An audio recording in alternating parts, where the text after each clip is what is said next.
কোনো ছেলে যদি মা বাবার জানাজায় অংশগ্রহণ না করে তাহলে তার কি গুনাহ হবে?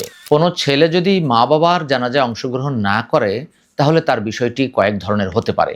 অর্থাৎ তার এলাকায় যদি এমন কোনো শত্রু থাকে বা রাজনৈতিক এমন যদি কোনো বিষয় থাকে যে কারণে এলাকা আসলে তার প্রাণের আশঙ্কা রয়েছে, তার জীবননাশের হুমকি আছে, এ থেকে সে যদি দূরে থাকে তাহলে তার কোনো ধরনের গুনাহ হবে না।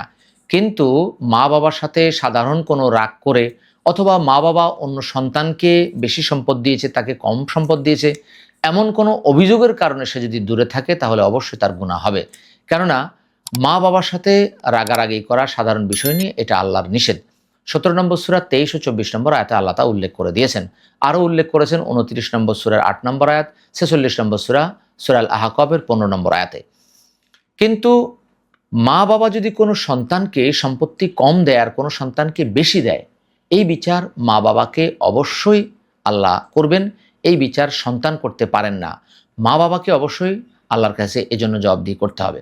অতএব কোনো সন্তান ইচ্ছে করে বা মা বাবার সাথে রাগ করে সে মা বাবার জানাজা থেকে যদি দূরে থাকে অবশ্যই তার গুনাহ হবে।